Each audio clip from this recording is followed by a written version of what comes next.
So it's a brave new world, it's a brand new world. Many of you have been following this work of mine for a number of years, and I haven't seen you for a while, and now I'm obviously offering you something for your older children. And since we last spoke, things have changed. We now have a telephone company called Skype that doesn't own any infrastructure. We have a taxi company called Uber that doesn't own a single vehicle. We're moving into what we call the on-demand economy, where big head offices are shrinking, where more business will be done with SMMEs, and our children will probably have portfolios of jobs where they'll have multiple jobs over a number of years across many, many different industries, probably 10 to 14 different jobs by the time they're 38. 3 questions you need to ask yourself, and 3 questions that adaptive organisms have always asked themselves.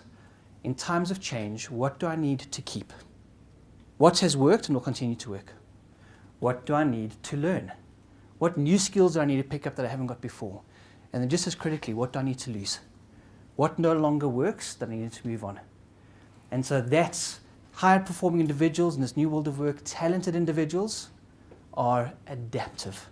They're adaptable. This is the world. They're going to be living longer. And when you live that long, you cannot go to university in your 20s, get a degree, work for 80 years, and in a world of change, think that your degree counts for anything. I, on the other hand, went to about 6 universities. Okay, I changed degrees about 5 times. I changed countries 4 times. I started 2 companies, and I worked at a really cool one too.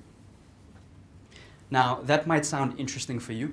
It was very cool for me, okay? But for my dad, it was like, this kid doesn't know what he's doing with his life, right? And so I went all the way from studying finance to studying design, and it took me like 8 years to do a 4-year degree, okay?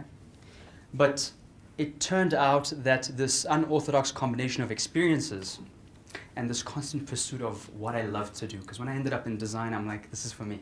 Design is about problem solving, okay? It was that story that became exciting for Google, and that was the reason they said, we'd love to have you. Right, and now we're evolving into the 3rd step, which is called transdisciplinary.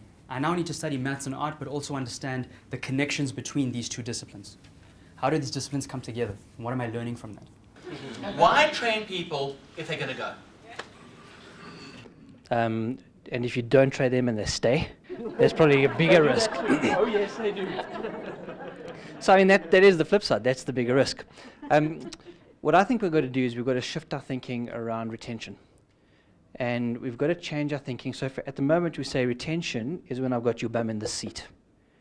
And then you're working for me, and then you're committed, and you're here. But the reality is that in today's world of work, that's not retention. Remember I said earlier that talented people have talented friends, they run in herds? Real retention is not bum in seat. Real retention is heart in hand. So I think for me what comes out of what Samir said is there's a word he didn't use, but I know it's a word that is seriously in his vocabulary and both of ours, is the word meaning. And it is helping them to find meaning, then they have a why. So why are we studying this? What's the meaning for you? And that's what we're trying to build into this new kind of thinking, is what meaning does this have for me? Because if we can come up with an answer, then it makes what we're doing worthwhile, like you continuing to sell your digital advertising at Google. You had a why in order to keep doing that. And I think what we don't do is we don't inquire enough about the who.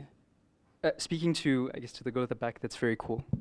You belong to what we now call the generation of the side hustle, okay? Anybody know what a side hustle is? No?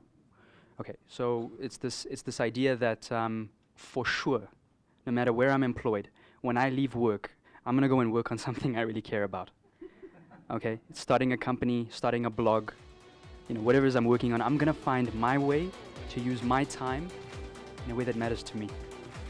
Riveting and fascinating. I want to get hold of the presentation, read it and study it and learn for myself, impart all that good stuff to my kids so they can make good choices.